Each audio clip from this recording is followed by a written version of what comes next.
Perfecto, muy buenas tardes a todos y a todas. Muchísimas gracias por unirse a nuestro espacio de hoy. Este conversatorio se llama Inversión de Impacto y Alianzas que Transforma.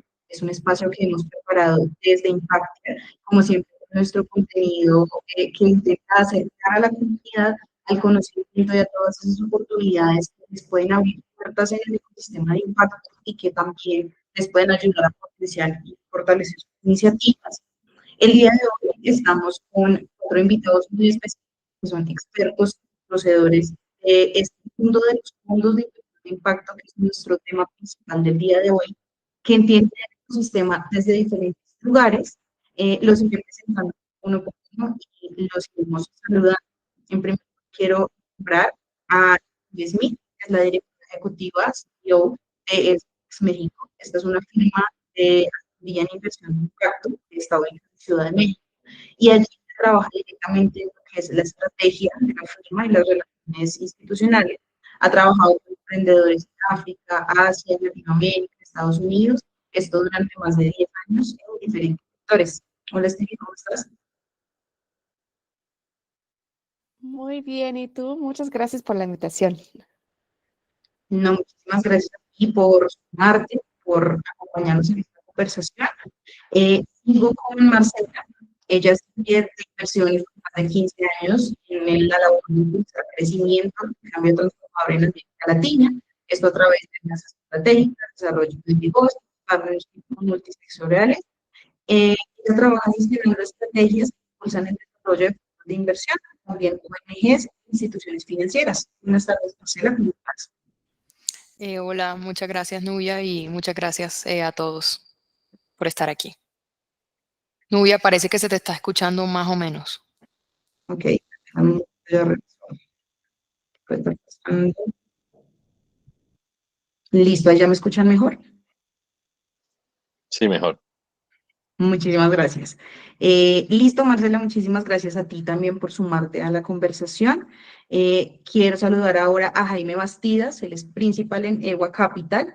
Él trabaja con inversión, alto impacto y también con colaboración a emprendedores que tienen un gran potencial en el mercado.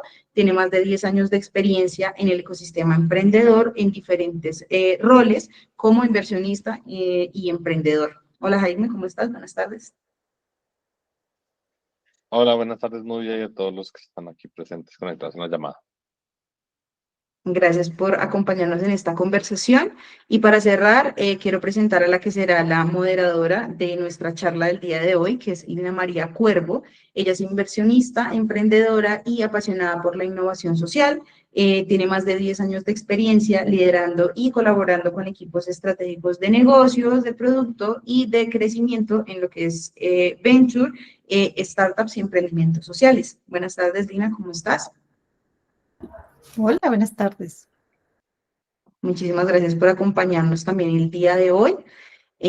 Antes de pasarle la palabra a Lina, que como les comentaba es quien dirigirá la conversación, quiero contarles un poco de cómo va a ser la metodología. Va a ser una conversación muy fluida entre nuestros expertos, va a ser liderada por Lina, que tiene algunas preguntas principales alrededor de la temática que vamos a tratar el día de hoy. Y de ser posible, ya sea en el transcurso de la conversación o al final, vamos a abrir un espacio para que ustedes hagan preguntas, es decir, que nuestro público haga preguntas si tienen frente a lo que se está hablando. Por favor, para hacer las preguntas, levantan la mano ahí en el Meet o las van colocando en el chat y nosotros vamos a estar pendientes para poder darles respuesta. Entonces, Lina, te paso la palabra, el escenario es de ustedes. Muchísimas gracias, de verdad. Gracias a todos los que están conectados y a Jaime, a Stevie y a Marcela por ser parte. Contarles un poquito también de por qué estamos acá y estamos hablando sobre inversión de impacto. Nosotros, o pues hablar por mí, ahorita voy a dejar que se presenten un poquito más, pero llevo desarrollando y tratando de movilizar recursos, principalmente el sector privado, hacia organizaciones que generan impacto positivo social y ambiental en el mundo, con enfoque en Colombia y en América Latina, y creo que partiendo de eso también partir de una pequeña contextualización de lo que estamos hablando.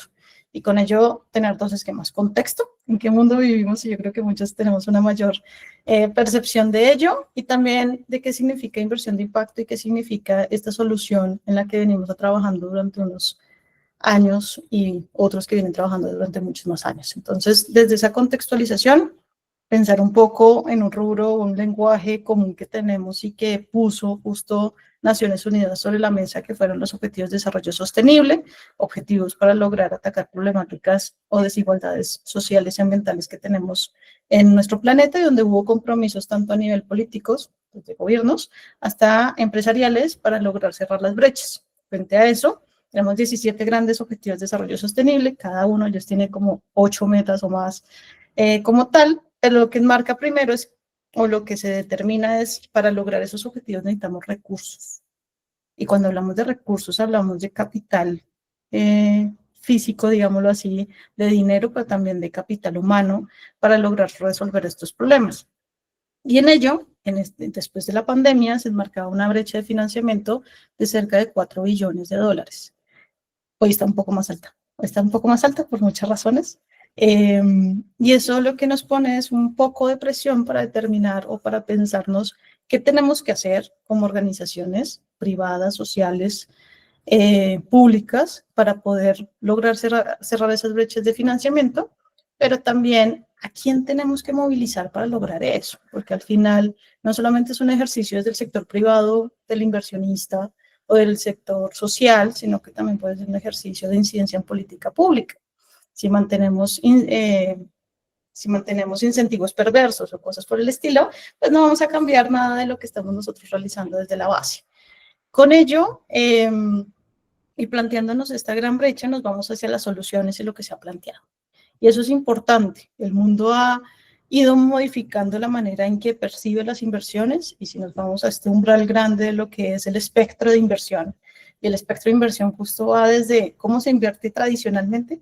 Pongo un dinero, quiero una rentabilidad, no me ocupa nada más, y la rentabilidad la recibo como inversionista, y eso puede ser nosotros. Invierto un CDT, el CDT me da una rentabilidad, y eso me quedo con mi dinero más la rentabilidad. O por el otro lado, como se invertía en impacto, que era filantropía. En el espectro de capital empiezan a conectarse estos dos puntos y empiezan a moverse entre ellos para lograr lo que hoy denominamos inversión de impacto. Pensando sobre la inversión de impacto, hablamos de que cerca del 8% de la movilización a nivel global está orientada a Latinoamérica, con enfoques principales en temas en educación, en salud y en temas ambientales, en climáticos. Y principalmente porque no queremos llegar a esos puntos de inflexión, esos puntos de no retorno en el que pues vamos a tener temperaturas mucho más altas, migración, problemas de salud y otros aspectos como tal. Y Colombia en particular ha tenido un aumento de la inversión, esto lo reporta justo Impacto Colombia, en donde hemos aumentado conforme a lo que se ha reportado durante el 2022. Eso creo que es una noticia alegre para todos. Qué maravilla que tengamos más capital aterrizando en forma de inversión de impacto en Colombia, y orientar un poco el concepto, y ahí les daré ya cabida a nuestros queridos panelistas de qué es inversión de impacto. Entonces, cuando hablamos de inversión de impacto, hablamos de 3 principales componentes. El primer componente es intencionalidad, y es básicamente el impacto debe ser intencional. Tener empresas se genera empleo, hay impacto claramente, pero es muy diferente a determinar que este empleo sea orientado a aumentar el poder adquisitivo, a tener un salario justo, a tener equidad de género. Se perciben de muchas maneras la forma en que podemos generar impacto de manera intencional. Por el otro lado, debe generar retorno financiero. Estamos hablando justo de capital que no es reembolsable, estamos hablando de capital que debe ser reembolsable, con un retorno, un interés, digámoslo así de una manera mucho más sencilla, que debe ser devuelto a los inversionistas o colocadores de este capital. Y por último, debe ser medible. Yo debo tener la capacidad de respaldar con datos este impacto per se. Y frente a eso es tal cual como lo vemos en empresas sociales y en otras organizaciones, que se vuelva parte de la columna vertebral de la organización de alguna manera el tema impacto. ¿Y qué significa eso? Que como reporto mi crecimiento en ventas, pueda reportar mi impacto. Eso es lo como orienta la inversión de impacto y hemos tenido diferentes actores, y tenemos diferentes actores en el ecosistema que permean esta teoría a partir de diferentes instrumentos de colocación. Y creo que ahí sí les voy a dar la palabra a los panelistas para poder profundizar en ello. Entonces, para eso, creo que pensar un poquito en la primera pregunta, que es ¿cuál es el estado o cómo ven el estado de la inversión de impacto en Colombia como tal? Aquí te voy a poner a ti, Marcela, como primera. Listo, pues muchas gracias, Lina, por ese súper contexto. Y bueno, lo primero que yo quisiera también, y pues invitación también, efectivamente, como estoy viendo a Enrique, compartan, pregunten, comenten de lo que estamos diciendo. Para mí el estado actual del ecosistema de inversión de impacto en Colombia es, pues, en efecto, mucho mejor que antes, pero que todavía falta. Pues hay muchos actores, hay interés, hay situaciones pues que de alguna manera permiten que crezca, pero por un lado a veces nos confundimos en quién sí se considera inversionista de impacto y quién no, y también en la reportería. Entonces, cuando yo estuve en el evento, por ejemplo, de Impacto Colombia, cuando mostraron los resultados de esta encuesta, y había personas que cuestionaban los números, que decían, pero pues esos montones de millones de dólares pues no se ven. Entonces, pues creo que parte de la base de qué consideramos impacto y pues que es como un autonombramiento que algunas instituciones nos hacemos y que decimos, bueno, para mí yo estoy generando impacto porque estoy beneficiando, no sé, pymes. O para mí yo estoy generando impacto porque estoy trabajando con el agro. O para mí yo estoy generando impacto porque estoy trabajando pues en temas de cambio climático. Entonces creo que si partimos de la base de que impacto puede ser todo y nada, pues obviamente hoy está mejor el ecosistema que hace, no sé, 10 años que nadie hablaba de esto. Pero creo que sí es importante empezar a identificar qué se considera una inversión de impacto y qué fondos realmente están apostando a la inversión de impacto. Y eso también creo que tiene dos aristas grandes y pues hay impactos desde lo social y desde lo ambiental y obviamente a veces de las dos. Entonces, no sé si hay alguno de los panelistas quiere complementarme o si están de acuerdo. Por lo principal, estoy muy de acuerdo contigo, Marcela, en cuanto a ese contexto de qué es inversión de impacto. Nada más porque yo digo que yo hago inversión de impacto, es decir que sí es. Tenemos esas tres definiciones que mencionó Lina en cuanto a intencionalidad, que sí tiene que tener retorno y ser medible, pero ya va mucho más allá de eso. Y en SVX nosotros creemos que cada inversión tiene un impacto. La pregunta es si es un impacto positivo o impacto negativo. Entonces, en agricultura, en crear empleos, y de hecho eso fue parte de un curso que nosotros dimos a muchas fundaciones y otros inversionistas en Colombia ya hace un par de años, donde mostramos el caso de Uber. Uber sí da trabajos, pero no trabajo fijo con prestaciones y realmente lo que queremos ver de calidad de trabajo. Entonces, por eso todo el movimiento, y no quiero rehacer todas las conversaciones que hemos hecho en el mundo de inversión de impacto desde hace ya más de una década. Yo llevo desde 2011 en este ecosistema, de cierta otra forma. Entonces, yo creo que hay movimientos hacia certificaciones, movimientos hacia diferentes marcos de medición para que puedas distinguir qué tan neto positivo o negativo es el impacto de tu inversión. Pero el tema que siempre vamos a tener es que estamos poniendo la carga hacia la medición, hacia los fondos que sí quieren hacer inversión de impacto y les cuesta más hacer sus inversiones de impacto que el inversionista que está haciendo daño, invirtiendo en un sector dañino en otro lado. Entonces, nos cuesta más hacer esas inversiones, son menos comprobadas, entonces no estamos en un piso parejo para poder invertir. Entonces, eso no se va a arreglar de un del otro. Hay iniciativas a nivel global que están intentando de remediar esa situación, pero ese es el reto que tenemos para realmente, creo que es otra pregunta, que el dinero llegue a donde necesita llegar, ¿no? Ahí, y siguiendo en línea de generar un poco de polémica, yo creo que dentro de las tres dimensiones relevantes, en este último año y medio, ha habido un cambio importante de inversión y dólares alocados en medición a dólares alocados en temas más de retorno. O sea, como que la ponderación a proyectos que tengan ROI dólar sobre dólar sobre otros tipos de proyectos y en donde digamos que lo que se destinaba a temas de medición ha bajado bastante y lo que se destinaba a ese tipo de como de soportes que daban también muchos otros tipos de fondeadores ha bajado bastante. Entonces creo que como total de inversión ha subido y estamos viendo que cada vez más de parte de los LPs, ni siquiera de los GPs, o sea, ni siquiera los gestores, sino de los mismos LPs.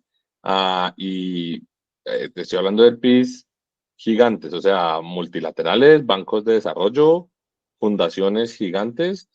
El tema del retorno sobre las inversiones es cada vez más importante y cada vez pesa mucho más. Y creo que eso ha estado apoyando bastante algún tipo de cambios porque también creo que existían de pronto algún tipo de proyectos o sea, que en la ponderación final, pues para mí no era muy, o sea, no entrando dentro de esa categoría porque el tema del retorno no estaba por ningún lado, el retorno pues no iba a haber por ningún lado, pero pues seguían entrando y entrándole muchos dólares, que estudian mucho más por filantropía y tenían otro tipo de perfil. Entonces creo que ese ha sido como el mayor cambio en los últimos 18 meses, yo creería, o sea, y mucho viene inclusive muy jalonado por los LPs. Y yo creo que ahí también hay una parte de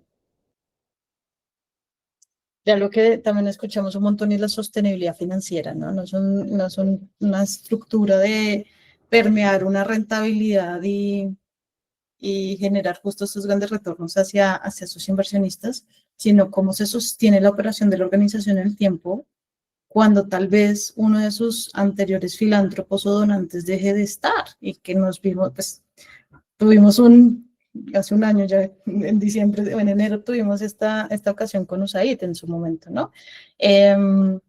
Por lo cual cuando se percibe y cuando empiezan a ver esos cambios es un tema de, y también yo lo he visto mucho también es en filantropía que empieza a hacer inversiones y buscando un retorno, pero es un tema de empujemos a lograr una sostenibilidad de las acciones en el tiempo, de tal manera que van a mantenerse y lograr ese impacto como tal. Y ya vemos es el inversionista privado, pues hay que entender su lógica y es no va a poner su capital o su gran mayoría de capital que tiene disponible si no le está generando un retorno financiero, ¿verdad?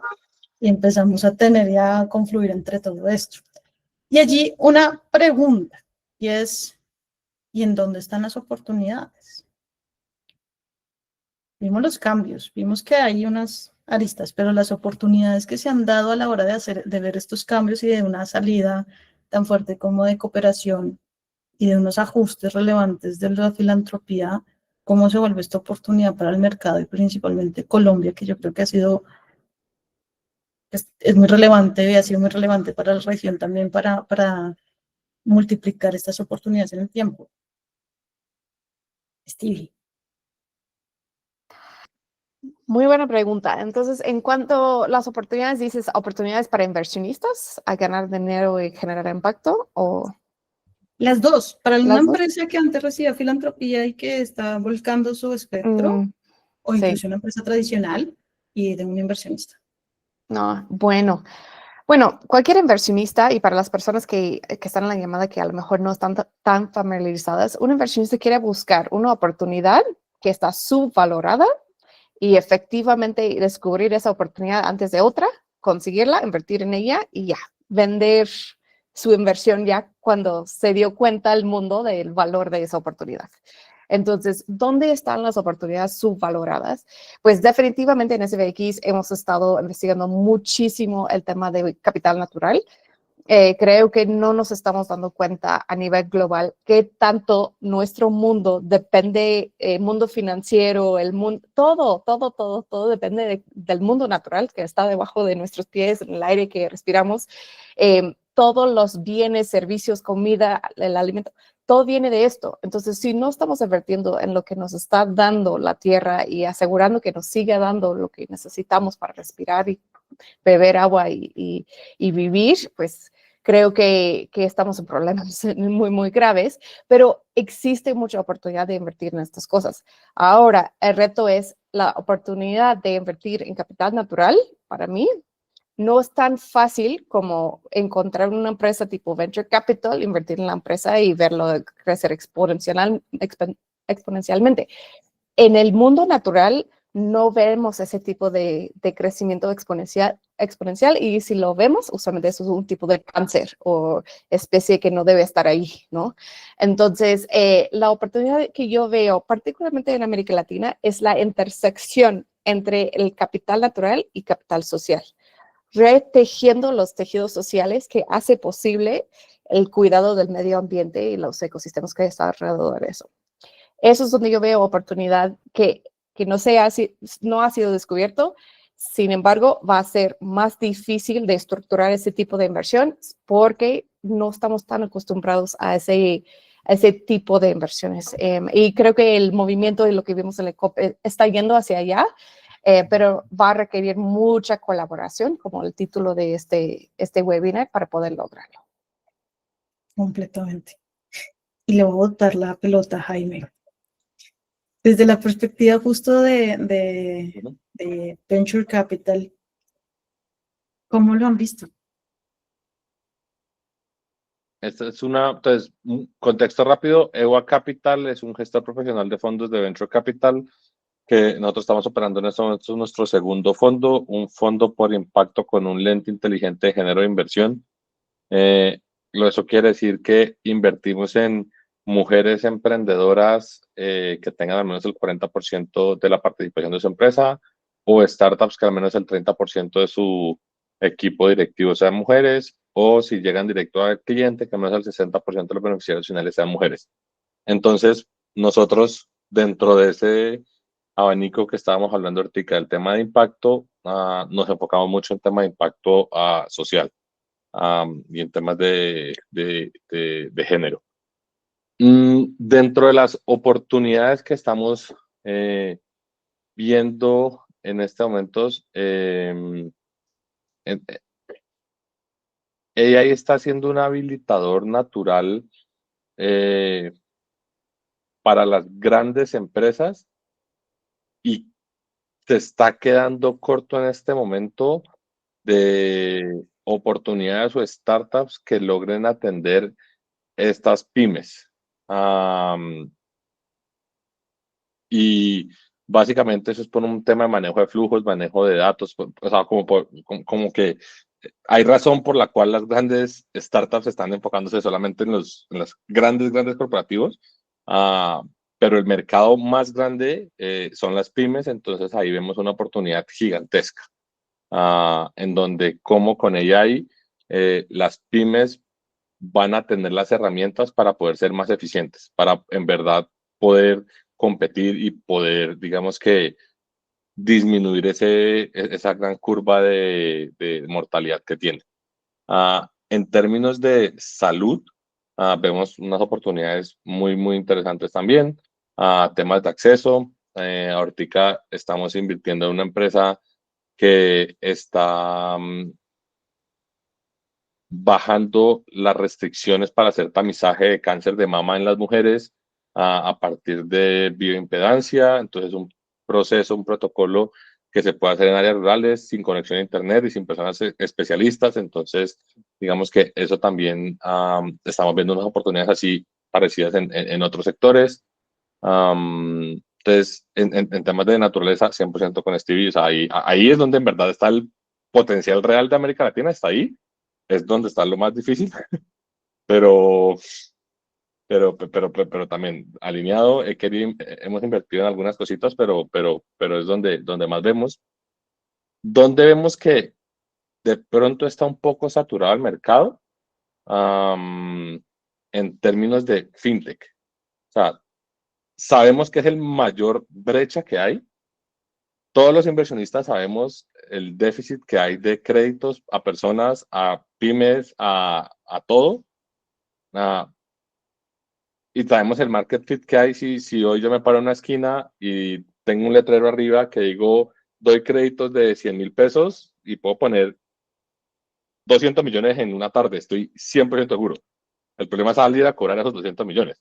Entonces como que la gente como que ahí ve mucha oportunidad, pero ahí, ahí creo que no hay, creo que todavía le falta mucho desarrollo ahí, en fintech. Pero entonces me devuelvo. Veo mucho en apoyo a pymes, temas de salud, temas de naturaleza. Fintech lo dejaría un poco al lado, la verdad. Maravilloso. Y justo ahí nos da entrada Marcela.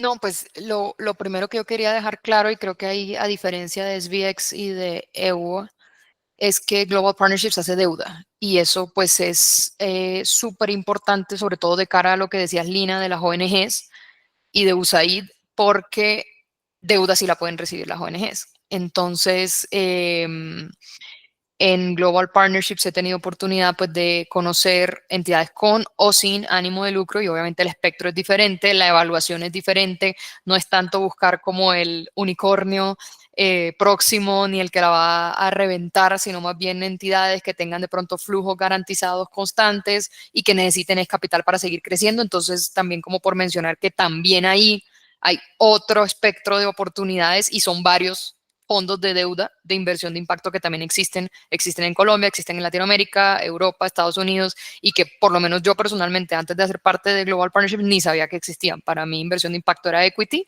Entonces, pues quería dejar eso claro, y pues obviamente pues tuve oportunidad desde de lo que ya hace 11 meses sucedió con USAID, de ver organizaciones que de alguna manera reemplazaron o estaban en proceso de transición de sus modelos de negocio a depender filantropía y donaciones, a tratar de generar ingresos que pudieran beneficiarse de un apalancamiento para seguir creciendo.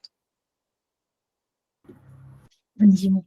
Voy a botar una pregunta un poco más filosófica, y ahí sí les voy a dejar escoger quién quiere responderla. Y es, ¿cómo nos repensamos el desarrollo? ¿Qué hacemos para poder realizar una correcta asignación de los recursos? Cuando yo estudié finanzas hace mucho tiempo y siempre entendí que hay tanto dinero allá afuera, pero tanto dinero allá afuera, y seguimos viendo los mismos problemas. ¿Cómo no lo repensamos? Filosofía pura y dura. Voy a intentar, pero no tengo la respuesta completa. ¿Querías hablar, Gio? No, okay. No, iba a decir que Stevie, creo que tú tienes muchos más argumentos que todos. No, lo interesante de ese SBX es que tenemos la parte de advisory. Entonces hemos estado asesorando a los USAIDs, Global First Canadá, tanto como familias, fundaciones, pero además tenemos el fondo en México, en Canadá manejan varios fondos. Entonces tenemos una perspectiva muy variada y de una geografía de todas las Américas.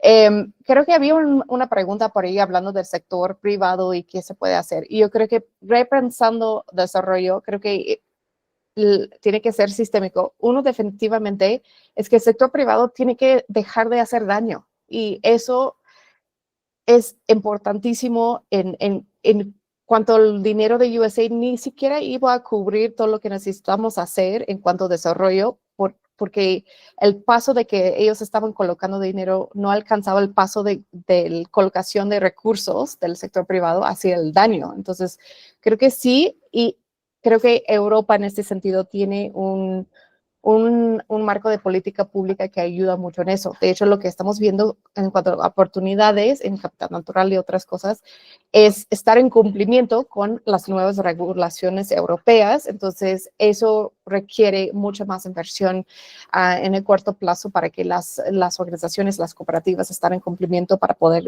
vender y exportar a Europa. Y eso es 100% regulación. En México también se está cambiando, vemos cómo termina regulación en agricultura, de tal forma que ya muchos químicos, agroquímicos se están prohibiendo, Entonces, de repente ya hay una oportunidad de invertir en insumos biológicos y esa transición. Entonces, política pública definitivamente a nivel nacional, tanto como internacional, y eso impulsa que el sector privado deje de hacer el daño que están haciendo. Y algo que yo tenía entendido que iba a ser una tendencia de USAID antes de desaparecer era el enfoque en organizaciones locales liderando los proyectos. Ese enfoque que iba a pasar hubiera cambiado 100% la dinámica, porque efectivamente para estar en cumplimiento con reglamentos de USAID, de varias de esas instituciones grandes, pues en algunos casos 40% de ese dinero se va a las personas que están asegurando que todo proyecto esté en cumplimiento con las regulaciones del gobierno de los Estados Unidos. Entonces hay una gran oportunidad de tomar liderazgo local e impulsar las organizaciones locales. El problema que vamos a seguir teniendo es, y eso es inversión tanto como filantropía, esas organizaciones son muy pequeñas y quieren movilizar recursos gigantescos y no embonan. Entonces, lo que, como dijo Jaime, necesitamos también tener esos intermediarios GPs locales que entienden las problemáticas de sus áreas, de sus geografías y poder colocar esos recursos de forma eficiente. Entonces, no es una sola cosa, pero eso sería mi pensamiento filosófico al respecto. Yo, muy alineado con Stevie, que esto es un tema sistémico, que esto tiene que pasar por por operadores locales, por GP locales, o sea, hay que darle una mayor preponderancia a quienes están en campo solucionando los problemas. Adicionaría solamente dos cosas. El primero es, estos operadores locales tienen que entender que tienen que funcionar como negocio financieramente rentable y sostenible en algún momento, y que no pueden depender solamente de este tipo de inversiones. Pasan las startups, pasan las pequeñas empresas, o sea, los recursos no van a seguir fluyendo naturalmente, entonces la sostenibilidad siempre es importante. Y lo número dos es el tema de la medición en muchos de estos inversiones que se están haciendo o estos temas que están haciendo. Me acuerdo que cuando estaba en Yunus, hicimos un taller con gestores de impacto de toda América Latina, y la directora de USAID decía como que ella tenía proyectos que le costaba más la medición que el proyecto que estaba haciendo. Entonces ya como, esto es ilógico, o sea, quiero destinar $1 millón a una comunidad de X lugares en Centroamérica y la medición de ese proyecto me cuesta 1.5 millones. Entonces como que ese tipo de asimetrías creo que se han ido mejorando muchísimo más y cada vez se han ido mejorando. Obviamente hay que medir, pero hay que buscar otras formas de hacerlo. Ahí creo que ahí nos va a empezar a ayudar muchísimo. Y también hay que ser, y esa es una invitación que siempre hacemos desde EWA, mucho más pragmáticos, o sea, mucho más business oriented. O sea, hay muchos emprendedores, tanto digamos que de VC o startups y emprendedores sociales, pues que están ahogándose en una piscina y pues, o sea, tienen nómina, tienen clientes, tienen gobierno con deuda, o sea, tienen bancos, o sea, tienen como 800 cosas, están ahogándose en una piscina, y uno cuando entra le dice, bueno, ¿y dónde está tu medición de impacto? ¿Dónde está tu teoría del cambio? ¿Dónde está tu ISMS? ¿Dónde está tu...? Bueno, que obviamente no lo tienen. Entonces, nosotros lo que hacemos es, entramos y lo construimos con ellos, y o sea, y les mostramos cómo construir ese ISMS, cómo construir esa teoría de cambio, les ayuda a ellos para su modelo de negocio, para poder vender más, para poder levantar más plata, para poder hacer, si saben como que no es tenerlo por tenerlo, sino que es tenerlo porque se necesita, o sea, pues, y lo hacemos, la verdad, intentamos ser como súper rápidos y pragmáticos, siguiendo esta filosofía de que se están ahogando en una piscina y pues, entre más peso les tiremos, pues, más difícil va a ser, filosóficamente, todo lo que estábamos hablando. Vale, Marce, si quieres hablar. No, tal vez lo único que yo complementaría es de repensar el desarrollo. Creo que también a veces, y yo lo he preguntado aquí, los mismos fondos nos volvemos también trabas porque cada fondo tiene un criterio.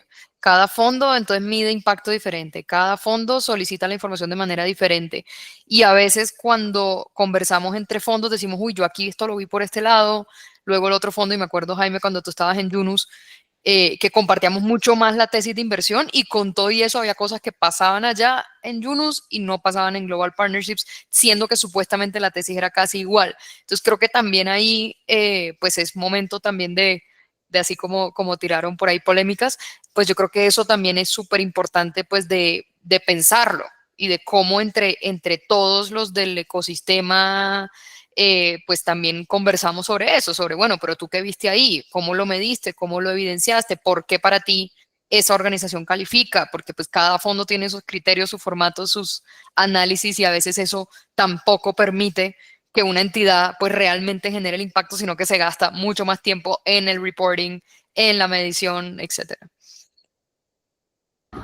Totalmente de acuerdo con ustedes. Yo le sumo una más y es quitarnos sesgos a los que estamos desde este lado. Justo estamos viendo una empresa en el Pacífico colombiano y me decían, no porque ellos no te puedan formular un modelo financiero en Excel no significa que no entiendan sus números, ¿no? Y cuando quitamos todas esas brechas tal vez o esos sesgos que tenemos de cómo deberían ser las cosas, empezamos a entender que sí hay capacidades en el territorio y que sí hay que acompañarlos y que seguramente hacerles un proceso de entrega, pero que esos recursos sí pueden ser gestionados y podemos ver un cambio real. Entonces yo creo que hay mucho que aprender por todos lados. Y voy a retomar un punto, Stevie, que mencionaba si era el sector privado. Creo que hay un involucramiento y una oportunidad activa en el pues en todo el tema de regulación, en tema de seres de deforestación, en tema inclusive de préstamos ligados a impacto o estructuras financieras, como el caso de los bonos de biodiversidad, bonos verdes, bonos azules, y ponemos todos los nombres que queramos. Cómo el privado se puede involucrar más activamente en este proceso, desde todas las aristas, porque aquí también estamos hablando de esos que tienen pues, bolsillos profundos, como fondos de pensiones, como aseguradoras, ¿no? Ya, cómo los involucramos a ellos y cómo involucramos a los otros para sumarlos en este proyecto que tenemos nosotros acá.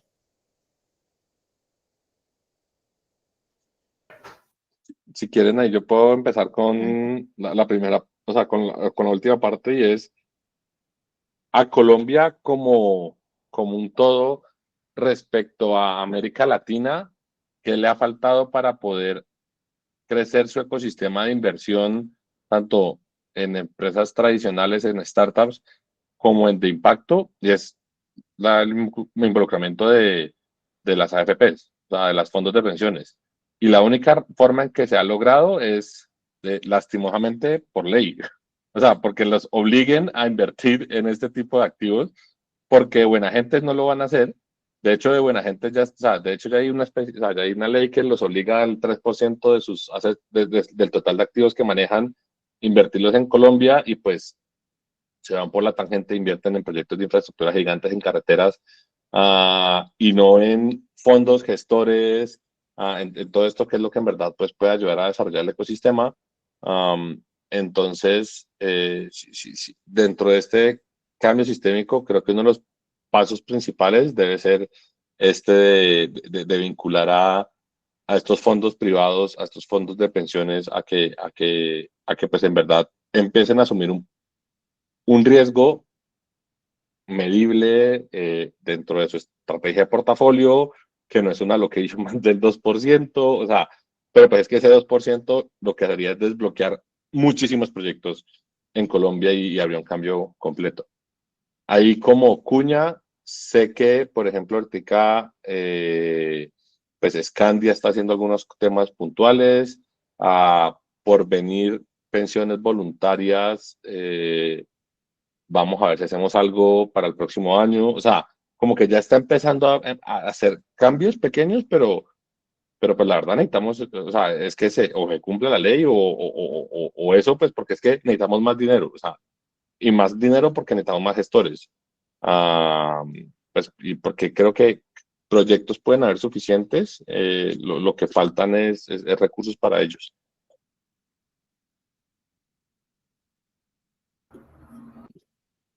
Totalmente. Yo agregaría eso, aparte de definitivamente, si desbloqueamos capital de fondos de pensiones, desbloqueamos un buen de dinero para esto. El problema siempre va a ser los tamaños, ¿no?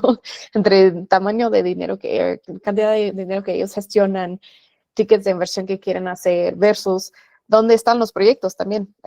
Siempre tenemos el problema de, pues hasta fondos privados son de más de 100 millones de dólares, entonces no quieren hacer una inversión de menos de 5 millones de dólares y muchos de los proyectos que están, pues están en una etapa mucho más temprana. Creo que hay unas fundaciones colombianas que han hecho cosas innovadoras, buenas, han tomado riesgo para empezar, particularmente en deuda, para empezar a hacer eso. Pero el otro lado, la tendencia que nosotros estamos viendo, y lo hemos visto un poco con el proyecto que tenemos en Colombia, en país, pero mucho en México además, es donde los corporativos pueden tener más impactos es en su propia cadena de suministro. Están ya invirtiendo mucho más en asegurar que los productores de sus insumos tengan los recursos que necesitan porque necesitan llegar a volúmenes distintos y en cumplimiento con cierta regulación europea o con sus propias metas internas. En México, por ejemplo, el problema que siempre tenemos es agua, entonces están intentando cada empresa de llegar a ciertas metas de agua y para poder hacerlo necesitan invertir en su propio cadena de suministro y hacen esas inversiones y de repente como así pueden lograr sus metas internas. Entonces, creo que es donde hay más dinero. Hay mucho menos dinero en corporate venture capital, CVCs. Hay mucho menos dinero en las áreas de sustentabilidad. Cuando vas a esa área de sustentabilidad para buscar inversión de impacto, ahí te mueres, no se puede mover nada. Es realmente en esa parte del core del negocio donde yo creo que podemos mover muchos más recursos.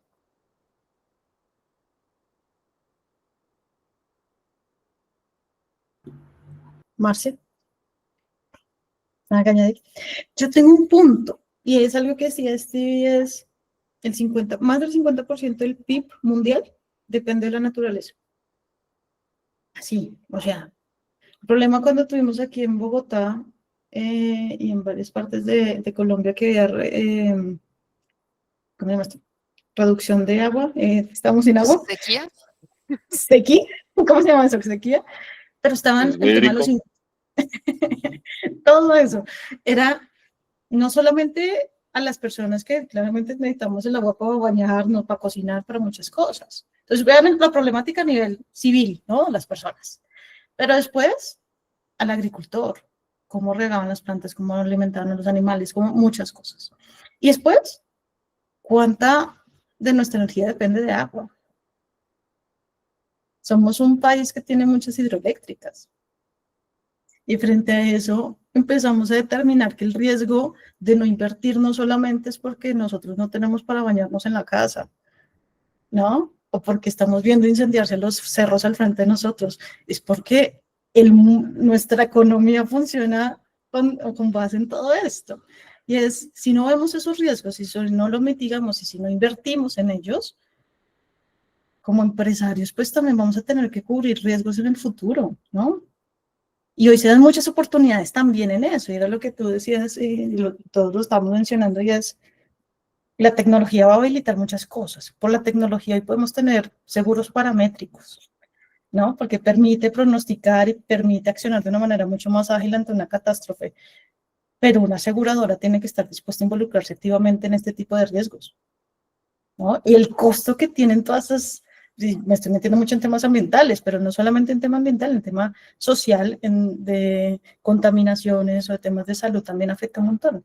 Entonces yo creo que el sector privado, si no se involucra porque lo ve como una oportunidad y es parte de su ejercicio, también porque lo ven como un riesgo a sus actividades productivas.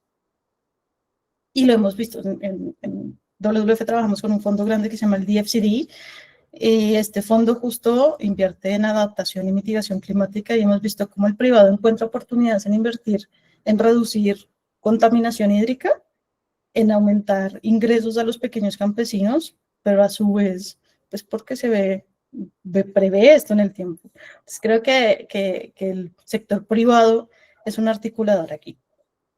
Con ello, también, y pensando un poco de que nos escuchan y escuchándolos a ustedes que han sido gestores de estos grandes fondos, ¿cuáles son los criterios que habilitan las inversiones? Y hay una pregunta, porque creo que he visto muchos fondos que han salido como en tickets mucho más grandes y van muy bien a lo que decías, Steve, de que son estos grandes inversionistas queriendo invertir o de colocar grandes montos de capital. El DFC invierte entre 5 y 25 millones de dólares. Plántense justo cuántas oportunidades de inversión podemos encontrar. ¿Qué pasa también con esos chiquitos? ¿Y cuáles son estos criterios de financiación que hemos identificado también en nuestras carreras? Porque creo que hemos tenido diferentes roles en cada camino y también la diferencia entre lo que denominamos equity, y les voy a pedir si alguno puede explicar qué significa equity, y lo que denominamos deuda y cómo funciona la deuda en un fondo de inversión frente a lo que reconocemos como un banco. Les faltó ahí la pregunta.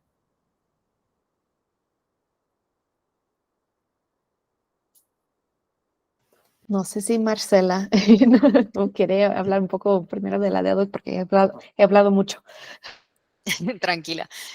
Sí, pues deuda, a diferencia de una deuda comercial tradicional o pues de un banco al que uno va, hola, ¿cómo estoy? ¿Cómo estás? Aquí estoy, quiero plata y probablemente te piden qué apartamento o qué local o qué bodega tienes para entregarme en garantía. Normalmente los inversionistas de impacto de deuda no solicitan eso, porque precisamente se trata de identificar por medio de los flujos de caja futuros cómo se va a repagar la deuda, no quedarse con apartamentos y casas y bodegas y fábricas y cosas a nivel mundial. Eso típicamente no se busca y eso creo que es el gran diferenciador de pues un Bancolombia o Banco Bogotá a lo que probablemente hace un inversionista de deuda de impacto.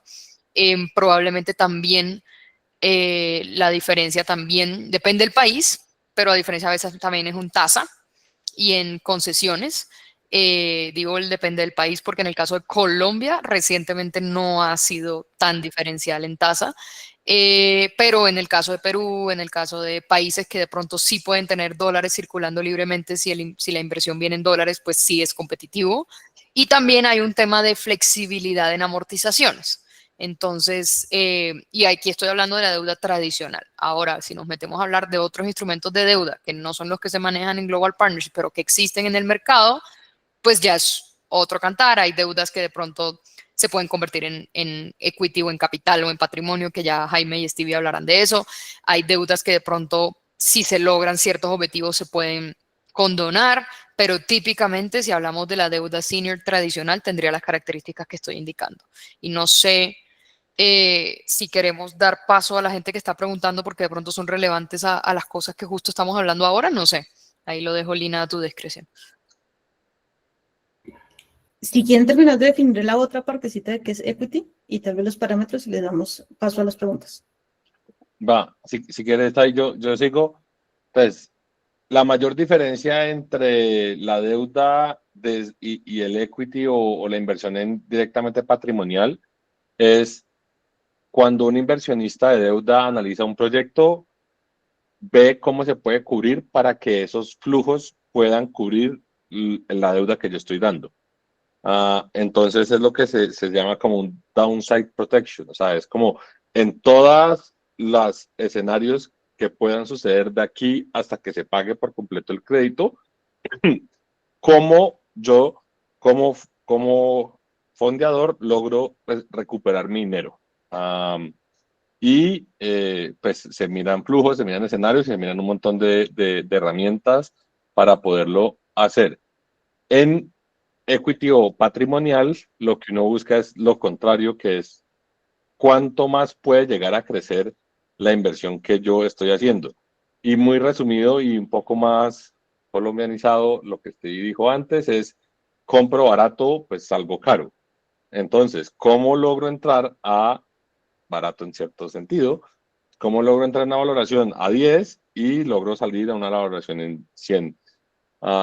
Y ese delta que me gano, pues es los recursos que yo le entregaría de vuelta a mis inversionistas, que es la razón por la cual ellos invierten en los vehículos hechos por los o sea, manejados por los gestores. Y entonces, pues, equity o patrimonial es básicamente que nos volvemos socios de las empresas y en condiciones normalmente minoritarias.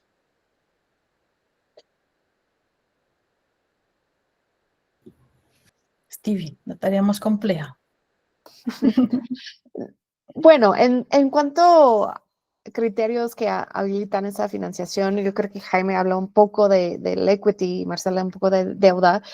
Lo que hemos trabajado dentro de SBX en cuanto a estructuración de deals para otros inversionistas es deuda, equity, todo lo entre deuda y equity. De hecho, el fondo que estamos levantando en México, que se llama Regenera Ventures, lo que nosotros manejamos en ese fondo es un equity redimible o capital redimible, con la idea de queremos ver el crecimiento de la organización, queremos invertir en largo plazo, pero sí necesitamos una salida de ese capital y no tenemos la intención de vender nuestras acciones a otra empresa más grande o otro inversionista más grande. Entonces, hay miles de formas de estructurar tu inversión.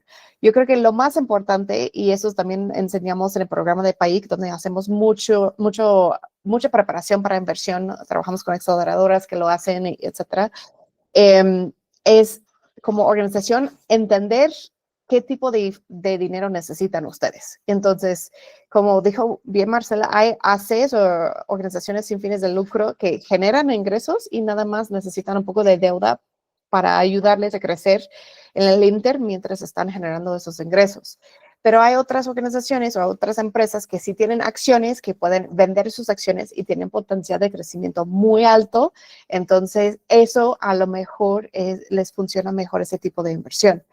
De los entre deuda y capital, hay menos actores que dan ese tipo de inversión o ese tipo de dinero, pero sí existen, necesitamos más.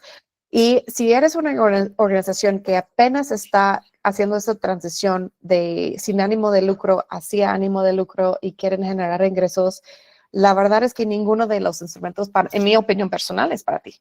Es grants, son premios y utilizas ese dinero para empezar a pilotear y hacer los primeros ingresos. Entonces, en cualquier inversión, para mí no importa deuda o capital, si necesitas un equipo que se dedica a la generación de ingresos, que se dedica a la empresa, que es bien capacitada y calificada para ayudar a la empresa a crecer o a la organización a crecer, para llevar a cabo el plan de negocios. Y de ahí depende mucho de si deuda de capital, diferentes tipos de factores, pero también creemos muy en México, Colombia, Canadá, en SBX, en todas las Américas, que el ecosistema de impacto alrededor de la emprendedora o del emprendedor es muy importante. Por eso tenemos el proyecto de PAIC, el programa de apoyo de inversión de impacto en Colombia, fundado por Global Affairs Canadá, que nos ayudó a trabajar con aceleradoras, con empresas, con inversionistas y ayudar a que todo ese sistema fluya alrededor de ellos. Entonces, hay un poco de todo lo que se necesita para poder conseguir inversión. Maravilloso. Muchísimas gracias. Si quieren pasamos a las preguntas. Solamente por temas de tiempo, creo que tenemos que ser tanto concisos con la pregunta como con la respuesta para poder darle cabida a todos.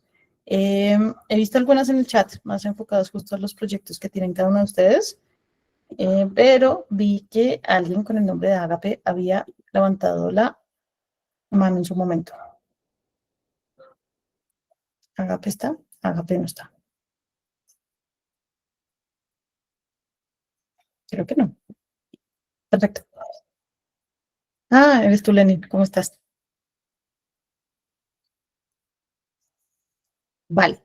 Entonces, voy a cambiar un poco la pregunta de Lenny para justo darle la respuesta que está dando Stevie, es cuáles son los tipos de instrumentos o fondos que podrían funcionar. Pero dale, Lenny.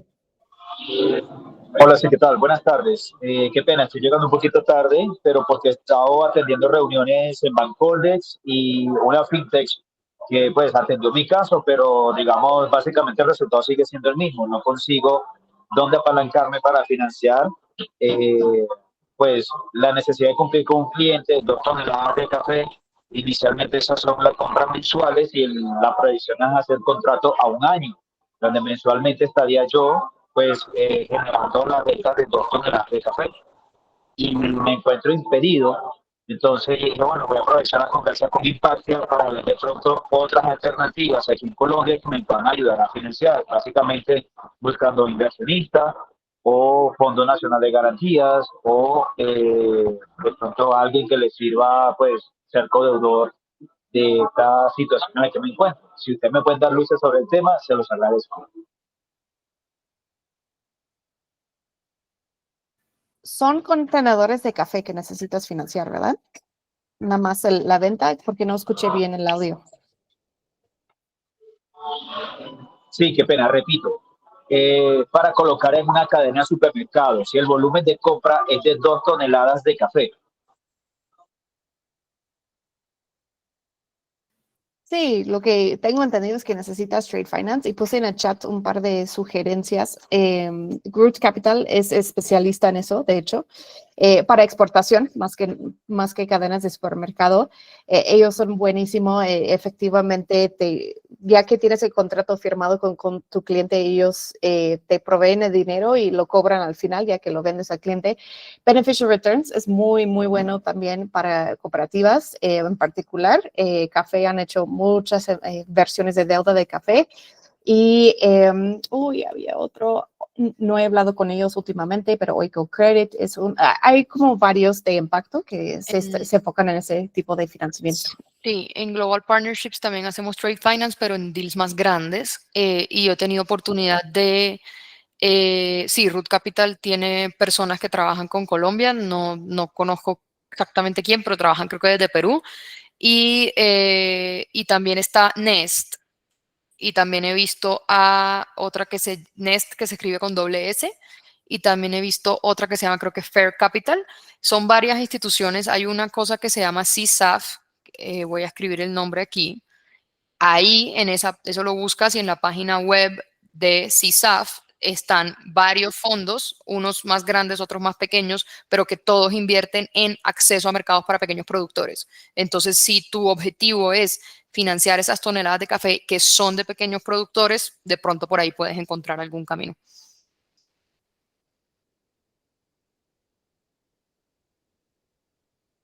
Buenísimo. Y tu nombre está como transporte, pero te abrimos micrófono. Nos dices tu nombre, por favor.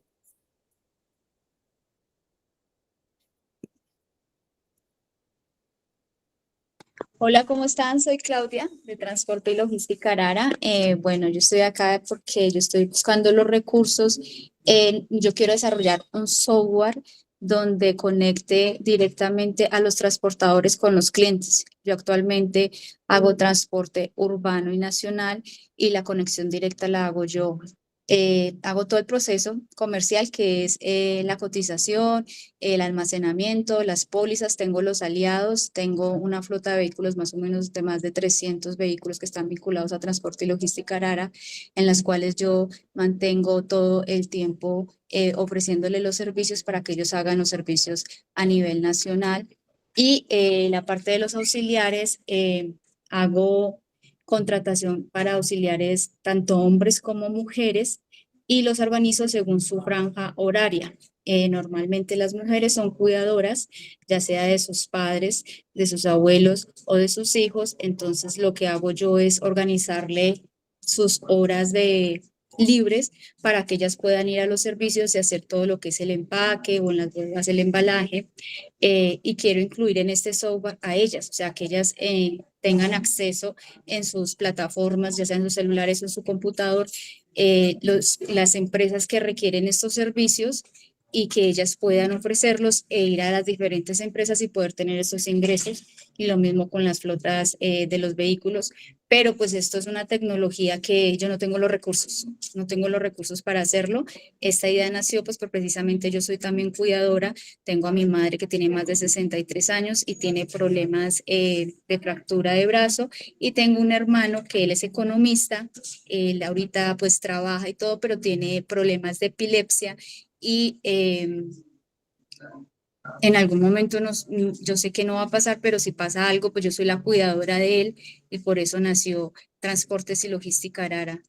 Entonces, son los recursos para eso, para incluir tecnología y poder mejorar el circuito logístico en Colombia. Ahorita lo que yo hago es ofrecer un buen servicio a mis clientes. Tengo muy pocos clientes, tengo 10 clientes, en los cuales uno es One Vacation, que es una empresa de turismo que se encarga de enviar todo el menaje hotelero a las empresas. Inclusive ahorita a las 3 estoy haciendo un cargue que les llevo al Hotel Guajira, a La Guajira homenaje, y otro a Santa Marta, y tengo contratado un auxiliar que él pues no está contratado directamente, sino que él quedó desempleado, va a ir allá, hace el cargue, se demora 1 hora haciéndolo, pero entonces eso me hace coger muy poco clientes, y yo sé que tengo un gran potencial para tener un mayor nivel de facturación y poder tener una flota de vehículos mucho más amplia, auxiliares que estén todo el tiempo ahí. Muchos de los auxiliares que tengo, ellos estudian, entonces para fidelizar a los auxiliares, porque fidelizar a auxiliares es muy complicado porque ellos se van a donde encuentran unos recursos más amplios. Entonces lo que yo hago es que yo les acomodo los horarios según la franja horaria en la que ellos estudian. Entonces eso hace que ellos sean más fieles a Transportes y Logística Arara. Pero entonces yo siento que con esta tecnología, con este software, yo puedo ofrecerles un mejor servicio, y pues no tengo los recursos para contratar a los profesionales, a los expertos para eso.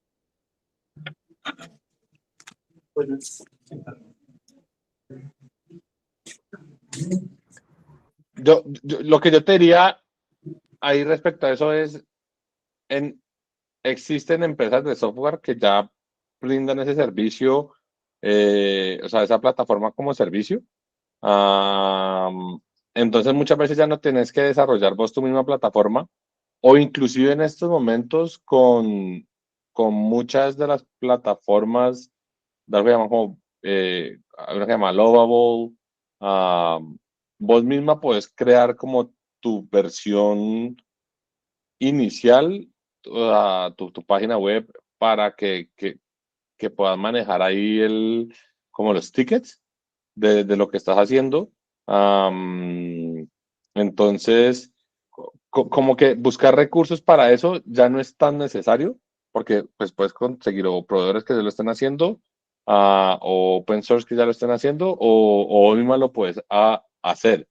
Ah, lo que contabas, o sea, súper felicitaciones. Pues, o sea, manejar 300 vehículos independientes, eso es bastante. Am, entonces, creo que por ahí la puedes hacer, y no creo que ese sea un requerimiento como tan, o sea, como que lo puedes solventar es por otros lados. De todos modos, sí, si no estoy mal, el de carga ya está, creo que va a sacar un software para que empresas como las tuyas puedan ayudar a tener eso.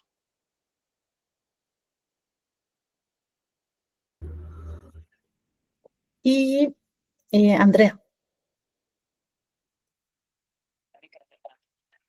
Hola, ¿cómo están? Muy buen webinar, los felicito. Mi pregunta va hacia los pagos por resultado. Ustedes, desde su experiencia, tanto de deuda como de inversión de riesgo, ¿cómo están abordando este nuevo vehículo que está emergiendo en Colombia y otros países? ¿Tienes una pregunta más específica sobre un pago por resultados o nuestra opinión en general sobre el esquema?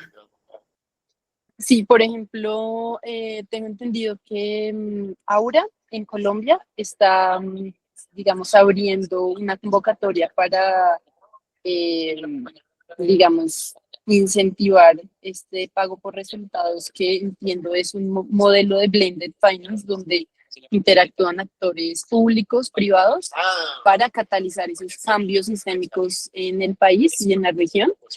Pero entonces me gustaría saber ustedes cómo están viendo este vehículo y cómo lo están usando desde sus empresas.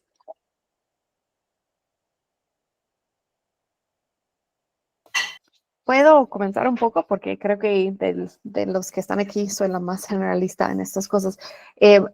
Y tengo una perspectiva de México, tanto un poco de Colombia. Creo que el país de Colombia es el más avanzado que yo he visto en América Latina en cuanto a pago por resultados. Proyectos que han funcionado, que se han pagado y también que efectivamente yo veo pago por resultados, especialmente si está entrando alguien de filantropía como o hasta el gobierno, entran porque no quieren necesariamente tomar el riesgo de apostarle a un programa que no podría tener buenos resultados, ¿no? Entonces, yo creo que es una muy buena manera de mitigar riesgos del sector público en cosas que técnicamente el sector público ya debería estar haciendo. De tal forma, creo que en Colombia hasta se ha adoptado ciertos programas como ya parte del presupuesto público debido a que tuvieron tanto éxito en pago por resultados. Entonces, a mí me gusta como un paso intermedio entre, ok, no sabemos si esto va a tener resultados, entonces mitigamos riesgo, nos centramos y creo que para mí lo que a mí me gustaría ver más es el tema de pago por resultados a nivel servicios ecosistémicos. Y creo que Colombia también está avanzando muchísimo más en eso, en temas de biodiversidad, más que nada. Yo creo que en un futuro, tanto como estamos pagando carbono, vamos a pagar biodiversidad con todos los retos que hay. El agua, yo creo que el pago por agua va a ser también algo muy interesante. Entonces, no sé si Lina, seguramente desde tu perspectiva de WWF, sabes un poco más, pero no creo que va a ser la panacea, no va a arreglar todo el tema, pero estoy muy impresionada con qué tanto se ha avanzado el tema en Colombia, mientras en otros países como México creo que apenas va a salir nuestro primer pago por resultados, ¿no? Entonces, tienen mucho que pueden enseñar a América Latina y al mundo. Creo que están saliendo dos en México, ¿no? Los dos en empleabilidad, uno en género, si no estoy mal también. Sí. En la perspectiva también desde WWF va muy ligado a básicamente queremos fomentar la conservación y la biodiversidad en nuestro país y en el mundo, y con ello hemos indagado en diferentes tipos de soluciones o instrumentos financieros. Entre eso están los pagos por servicios ambientales, que es un esquema que puede utilizar justo capital público, como obras por impuestos, pero ahí nos volvemos un poco más técnicos en qué es, pero sí lo vemos como una manera de poder entrar a fomentar la conservación y proteger la biodiversidad. Los pagos por resultados es uno de los mecanismos que estamos indagando en este momento y estamos fomentando principalmente para el Pacífico colombiano, en búsqueda de proteger los manglares. Con ello, pues los manglares por todas sus propiedades claramente que tienen. Ha sido muy llamativo también con dos esquemas. Uno, el atraer el capital privado de una manera diferencial. Dos, tratar de hacer mucho más eficiente el capital público que se dispone para este tipo de inversiones. Y la siguiente es un tema de involucrar activamente a las organizaciones, a los operadores, para cumplir con objetivos que permeen en el tiempo. Yo creo que parte de la conversación que decía Stevie más temprano era la naturaleza funciona muy diferente que el sistema financiero y eso nos lleva a que los tiempos también sean un poco más extensos y el financiamiento de estas actividades también debe ser mucho más extensas. Por lo cual, sí es uno de nuestras piedras angulares en el momento de pensarnos en financiar procesos de inversión en biodiversidad como tal. Y pues en Colombia, lo que dice, o sea, ahorita hay un tema en temas de salud, de educación, empleabilidad, o sea, están saliendo un montón alrededor del esquema. Y a nivel global hay uno muy particular que se llaman los créditos de biodiversidad, que se generó un bono de esta categoría en rinocerontes. Y se está creando uno para tigres en Asia. Entre Australia y Asia hay uno enfocado en justo preservar una especie en particular. Entonces, sí hay una gran implementación de estos instrumentos de diferente nivel. Súper, muchas gracias. Buenísimo. Yo creo que ya llegamos a nuestro final. Voy a hacer lo que hacen en los podcasts. Les voy a pedir a cada uno de ustedes que con una frase cierre. Marci, Si quieres, yo arranco. Hágale.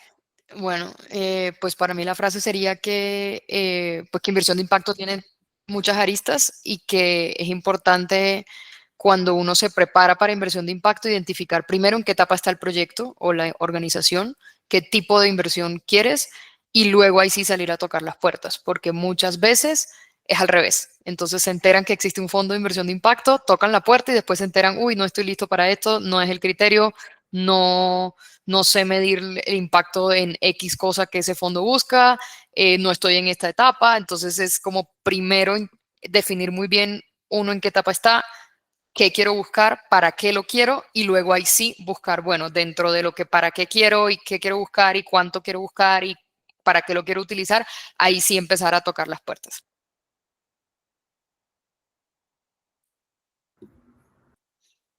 Jaime, a usted. Una frase, los retornos financieros no son ajenos a la inversión de impacto. Y no solamente a la inversión, sino a los que reciben la inversión. Entonces, que muchas veces vemos muchos proyectos que por ser de impacto como que no tienen ese sostenibilidad financiera dentro de la mentalidad. Entonces, es muy importante, si no una de las cosas más importantes en este momento. Entonces, recalcarles a todos pues que eso es muy relevante. De hecho, iba a agregar en ese mismo sentido. Si estás buscando donativos, efectivamente estás pidiendo dinero. Si estás buscando inversión, no estás pidiendo dinero, estás dando la oportunidad a tu inversionista a generar más dinero. Entonces, velo así, no estás rogándole de pedirle dinero, estás diciendo, tengo una gran oportunidad que va a crecer y que va a generar más dinero, entonces te quiero dar la oportunidad de participar en esta gran oportunidad de crecimiento. Si lo ves así, ya es otra dinámica completamente. Muchísimas gracias a los tres. Y nada, espero que tengan muy buena tarde y que haya sido de gran utilidad este espacio. Gracias, Lini, Muchas por gracias. facilitarlo y a Impactia también. Gracias, Alina, Impactia, a mis copanelistas y a la audiencia. Buenas preguntas. Así es. Un Gracias. abrazo. Nos Un abrazo. vemos. Chao. Gracias a Bye. todos. Muy bien. Chao.